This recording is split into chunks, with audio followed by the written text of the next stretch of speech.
Баршаңызға сәлем, менің каналыма қош келдіңіз. Бүгінгі таңда хит болып жатқан меренга рулетін дайындаймыз. Дәмі өте керемет, жасалуы оңай, құрамы небәрі 2 заттан тұратын бұл рулетті сіз де жасап көріңіз деп кеңес берер едім. Видеоны соңына дейін көріп, ұнаса лайк басып, жақындарыңызбен бөлісуді ұмытпаңыз. Меренга жасайтын ыдыс пен миксер таза, құрғақ болғаны өте маңызды. Алдымен жұмыртқаның сары уызынан ағын ажыратып аламыз.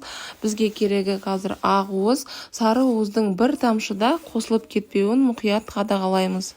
Ақ уыз 200 грамм қажет болады. Менде мұнда 2 грамм жетпей тұр. 1-2 граммда тұрған ешқандай қорқыныш жоқ. Сол себепті меренгамызды ары қарай жалғастыратын боламыз.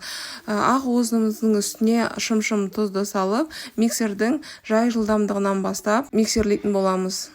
Жұмыртқаның сары уызынан ағын ажыратқан кезде, салқын кезде ажыратқан жақсы.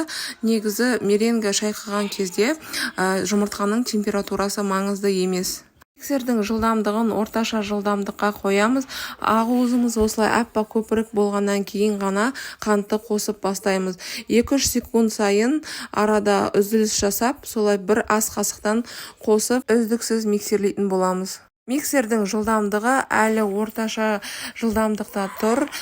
Біз қанттың барлығын қосып болғаннан кейін ғана максимальный жылдамдыққа қоятын боламыз. Мінекей қанттың соңғы бөлігін қосып жатырмын.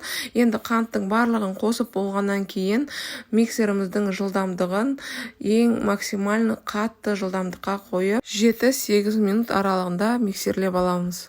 Дайын болған меренганың түсі қатты аппақ жылтыр болып өзгереді және массада венчиктің ізі қатты қалып, массаны лақтыра бастайды. Сол кезде миксерімізді тоқтатып, массамызды дайындылығын тексеретін боламыз. Видеода көріп тұрғаныңыздай, біздің меренгамыз толық дайын, өзінің формасын жақсы ұстайтын воздушный масса болып шықты. Осы меренгамыздың үстіне жүгері крахмалынан 2 ас қасықты толтырып, массамыздың жан-жағына себелеп қосатын боламыз. Енді осы меренгамызды миксермен шайқаудың қажеті жоқ.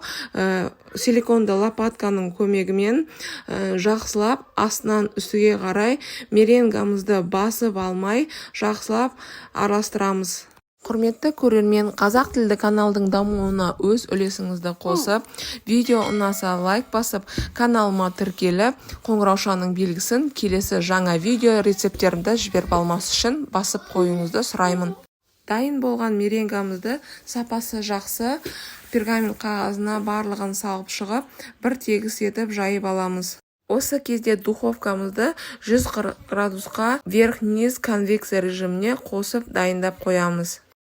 Меренга бір қалыпты пісу үшін осылай спатуланың көмегімен жақсылап тегістеп алып барып духовкаға салатын боламыз. Меренга рулетімізге салмасын дайындайтын боламыз. Ол үшін менде алдын ала қатырылып блендерден езілген таңқурай мен қарақат. Осыны мұздай күйінде алып қайнататын ыдысымызға салатын боламыз. Оның үстіне қантты саламыз. Қасықпен бәрін жақсылап араластырып, орташа отқа қойып қайнатамыз. Қайнату барысында үздіксіз араластыра отырып қайнатамыз және бір бұрқ еткеннен кейін 1 шай қасық жүгері крахмалын салып, бәрі бір келкі араласқанға дейін қайнатамыз. Қайнату 1-2 минут қана, осылай қоюласқаннан кейін оттың астын өшіріп, тез суы үшін осылай тайпақ ыдысқа салып суытатын боламыз. Рулеттің кремін дайындаймыз. Ол үшін салқын творожный сырға аздап қана қантты қосып, миксердің жай жылдамдығында жақсылап араластырып аламыз.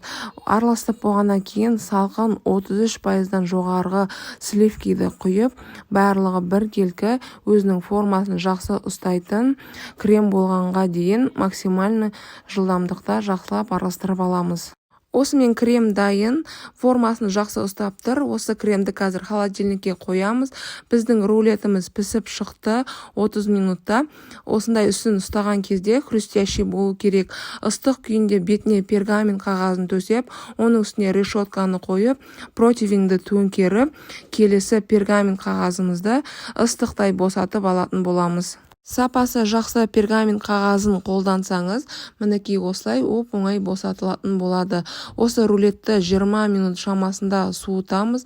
Енді дайын болған жаңағы начинкамызды кондитерлік қалташаға салып дайындап аламыз. Меренга рулетке начинканы бұлай қайнатып жасау міндетті емес. Қазір жаз айы болғандықтан балғын жеміс жидектерден банан, қандай жеміс жақсы көресіз, соның барлығын салып жасасаңыз да болады. Мен осылай қайнатып жасағанды жөн көрдім. Енді рулетіміз толықтай суығаннан кейін үстіне креміміздің жарты бөлігін салып, бір тегіс етіп жағып шығамыз. Кремді қалың етіп жағу міндетті емес. Себебі меренга рулет өзі воздушный болғандықтан крем тәріздес болады.